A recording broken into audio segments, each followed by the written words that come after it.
entrar com o processo de nulidade. Então, como eu dizia, o primeiro passo é passar por essa entrevista. Então, na entrevista, o tribunal te entrega uma série de perguntas, um documento, né, para que você possa colocar os seus dados pessoais. Então, quem entra no processo usa esse termo, é a parte demandante, e o ex-marido ou a ex-esposa se chama parte demandada.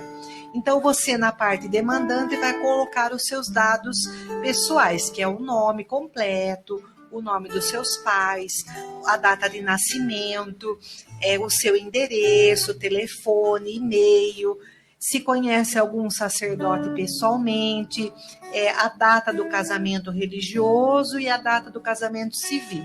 Então, são os dados da parte demandante. Depois vem os dados pessoais da parte demandada, que é você que vai escrever, não vai pedir para outra parte escrever, porque assim, o próprio tribunal que entra em contato depois com o ex-esposo ou a ex-esposa.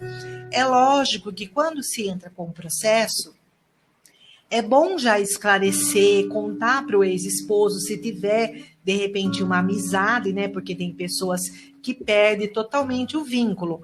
Mas se tiver ainda um vínculo de amizade, contar, olha, eu entrei com o processo de nulidade, você vai receber um aviso, uma notificação, para não ter uma surpresa, às vezes, desagradável, né? Eu falo desagradável porque é um assunto muito delicado, né? Então, como os dois se casaram, como que agora a outra pessoa entrou com a nulidade e a outra parte nem estava sabendo? Então, o tribunal precisa notificar. Então, você vai escrever também, digitado, os dados pessoais, então o nome dele ou dela, né? Nome dos pais, data de nascimento, se conhece algum sacerdote pessoalmente, o e-mail, o endereço completo. Depois que fez esses dados pessoais, tanto da parte demandante como demandado, então vai começar a escrever um texto, como se fosse a narração de uma escola, né? Que a gente faz, às vezes narra uma história para a escola, então você vai colocar a sua história no papel. Nós sabemos que às vezes é difícil nós voltarmos com situações desagradáveis, porque se houve a separação, é lógico que aconteceu algum problema, alguma situação, né? E é muito difícil poder estar escrevendo tudo isso. Tem pessoas que passam até por terapia para poder voltar àquela situação desagradável, para poder escrever, porque para o padre poder fundamentar o processo no Código de Direito Canônico, ele vai ter que ter a sua narração, né? A parte narrada dos fatos. Então, você vai escrever a parte, em primeiro lugar, do namoro. Por que do namoro? O namoro é a parte principal para conseguir um processo. Porque, como a Rosângela falou para nós, quem são ali os ministros do casamento, do matrimônio, são os noivos. Não são o padre e nem o diácono, é os noivos que são os ministros do sacramento, porque com maturidade deram consentimento, falaram sim perante o altar. Então, a pessoa vai ter que escrever aonde conheceu, né? Conheci o ex-marido, por exemplo, na faculdade, né? Após quanto tempo iniciou o namoro com ele, quanto tempo durou o namoro, se houve brigas e desentendimentos, se houve intimidades, né? Se houve noivado, se a família estava de acordo, se houve um conhecimento profundo de um e de outro. Então tem que narrar a parte do namoro, porque, como eu dizia, o Código de Direito Canônico, principalmente o tribunal, né, o padre que vai, o colégio dos padres, ele vai ter que já encontrar indícios no namoro para provar lá na frente que não houve sacramento. Porque, por exemplo, se já existia no namoro brigas e, de repente, lá, após o matrimônio, essa briga foi aumentando, então tem essa possibilidade de conseguir a nulidade. Por exemplo, se houve um adultério, né? Muitas pessoas perguntam, e nós falamos aqui de adultério, se houve o adultério.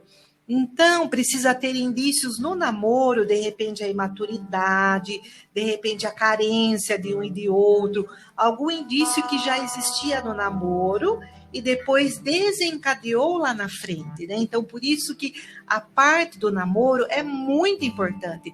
Tem pessoas que já começam digitando o casamento, mas não, para a igreja precisa ser o namoro. Então, digita bem ali, narra a sua história, bem calmamente, com bastante, quanto mais você escrever, é melhor, porque tem pessoas que às vezes em meia página já escreve ali uma vida de 30 anos, de 20 anos, e não é assim que funciona. Então, com muita calma, você vai escrever como foi o tempo de namoro, noivado, como que foi o dia do casamento, a preparação, se os dois prepararam juntos, se a família estava de acordo, se houve lua de mel, aonde que foi, se houve a consumação desse matrimônio.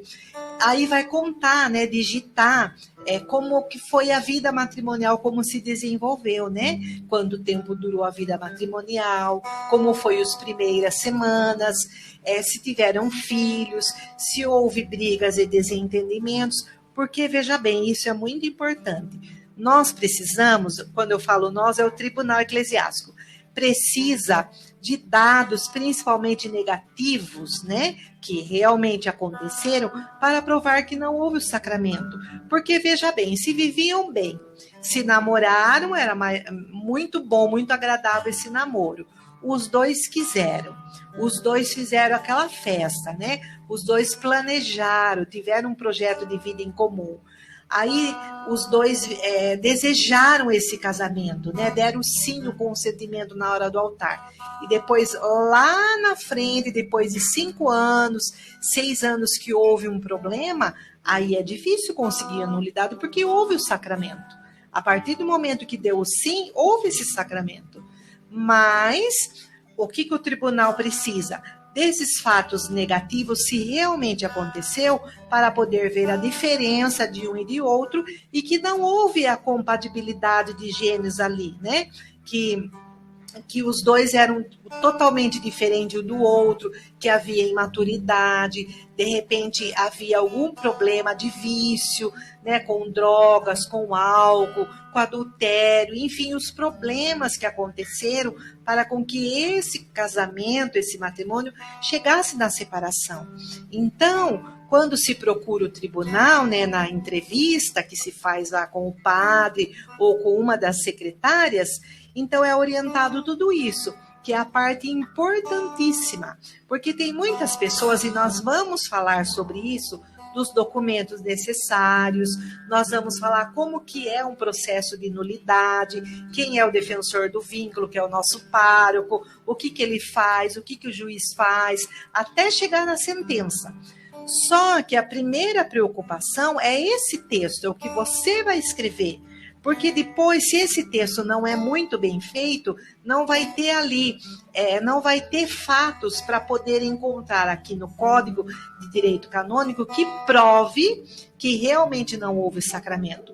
Porque se a pessoa teve uma vida boa, se a pessoa teve filhos, se a pessoa viveu bem e depois lá na frente de algum tempo houve alguma situação que, não gosto, acabou o amor. Isso não existe. Acabou o amor e agora eu gostei de um menino, gostei de uma menina. Isso não existe, porque é sério, o matrimônio vem em primeiro lugar, como nós dizíamos, né?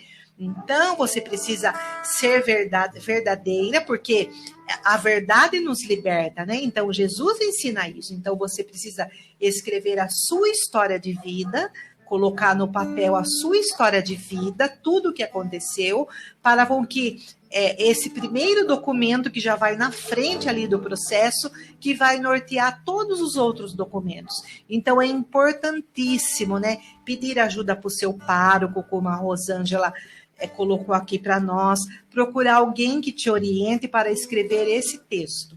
Então, é o primeiro passo. Depois, talvez na próxima semana, que hoje eu sei que não vai dar tempo, nós vamos falar dos documentos necessários para entrar com o processo de nulidade matrimonial. Mas veja bem, o mais importante, o primeiro passo é o seu texto. Tem que ser muito bem feito, contando ali a sua verdade, porque no momento que os padres estão trabalhando, né, no processo, o colégio dos padres, eles não estão te vendo. Ele não sabe quem é você. Ele vai estar vendo o texto, a sua palavra, que tem força ali para com que ele possa fundamentar aqui na lei da igreja. Então, escreve o seu texto, e aí depois de escrito esse texto, que vai para o segundo passo, que são os documentos necessários para entrar com a declaração de nulidade. E veja bem, é uma declaração de nulidade matrimonial. E muitas perguntas, né, que fazem aqui, né, que perguntaram, por exemplo, mas daí se sair a declaração de nulidade, então eu posso me casar de novo na igreja? Aí sim, porque a igreja que está falando para você, olha, seu casamento, seu matrimônio não foi um sacramento, ele não existiu. Aí sim, você pode refazer a sua vida e se casar novamente, ou também ir para uma ordem religiosa, como já aconteceu, como exemplo da irmã, né, da Rosângela, que aconteceu essa situação que ela trouxe para nós, mas ela quis ficar com os filhos, então ela estava casada, ela viveu a fé dela, ela, né, uma mulher, né, que eu lembro dela, que foi coordenadora de grupo de oração, mas ela vivia na castidade, porque ela honrou até o último dia da vida dela o casamento, né, ela viveu o sacramento do matrimônio. Mas e o ex-marido? Aí a escolha foi dele. Ele quis sair fora desse casamento, mas ela não, porque os dois se casam juntos, não se casa sozinho. Então, faça muito bem feito esse texto, para que nós possamos assim esclarecer, né, na medida do possível, as suas dúvidas, né? O que pode, o que não pode. Mas será que então aconteceu adultério, então eu consigo a nulidade matrimonial? Pelo adultério, não, porque a igreja dá a possibilidade do perdão, como Jesus coloca para nós e foi lido aqui no Evangelho, né? Agora, se houve alguma situação de imaturidade, de carência, de repente a pessoa casou, aquele rapaz fazia promessas de amores, que era a mulher da vida dele e saía com todo mundo e ela não sabia, então ela se casou enganada, aí é uma outra situação. Aí sim, pelo adultério consegue, porque já teve indícios lá no namoro que houve esse caso aí de imaturidade, né? Houve esse caso aí de a pessoa sair com todo mundo, tanto homem como mulher, né? Então a igreja precisa provar que não houve o sacramento. Então isso é muito sério, né? É de muita responsabilidade, nós trouxemos aqui para vocês hoje, né? Mas como foi bem colocado, a igreja, em primeiro lugar, ela vai pedir a reconciliação. O que norteia em primeiro lugar para a igreja é o sacramento do matrimônio, que Deus uniu, o homem não separa.